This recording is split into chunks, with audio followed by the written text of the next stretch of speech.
कडक उन्हानं हैराण झालेल्या मुंबईकरांचा वीकेंड थोडा दिलासादायक ठरलाय। आज सकाळपासूनच ढगाळ वातावरण असल्यामुळे उन्हाच्या काहिलीपासून काहीशी सुटका मिळाली। आठवडाभर 34 अंशांच्या आसपास असलेला पारा आज 30 अंशांच्याही खाली आलाय। मराठवाडा, दक्षिण महाराष्ट्र आणि विदर्भासह राज्याच्या काही भागामध्ये येत्या 2 दिवसात पावसाची शक्यता कुलाबा वेधशाळेनं वर्तवली। मुंबईमधल्या ढगाळ वातावरणाचा आढावा घेतलाय आमचे प्रतिनिधी सागर कुलकर्णी यांनी।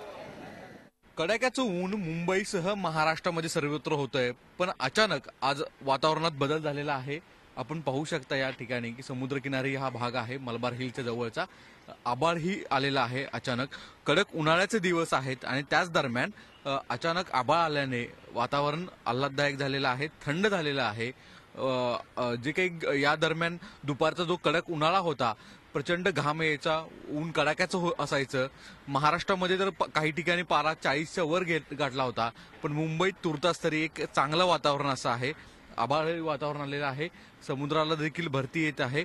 कुठे ना कुठेतरी मान्सूनच्या हालचाली होत आहेत, त्याचा परिणाम महाराष्ट्रामध्ये कालांतराने दिसेलच। महाराष्ट्रात मान्सून लवकर येईल अशी शक्यताही IMDच्या वतीने व्यक्त करण्यात येते, पण तुर्तास तरी वातावरण जे आहे ते ढगाळ झालेलं आहे। त्याच्यामुळे उष्णतेचा पारा कुठेतरी कमी झालेला आहे, मुंबईकरांना दिलासा मिळतोय।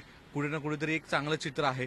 कुलाबा वेधशाळेने देखील सांगितलेलं आहे की दक्षिण महाराष्ट्र, मराठवाडा या भागामध्ये काही तुरळक पावसाच्या सरी पडण्याची शक्यता आहे। वातावरणातील प्रचंड उष्णता आणि कमी दाबाचा पट्टा या साऱ्या गोष्टीमुळे हा प्रकार होतोय असं सांगितलं जातंय। व्हिडिओ जर्नलिस्ट मोहन सह सागर कुलकर्णी, झी मीडिया, मुंबई।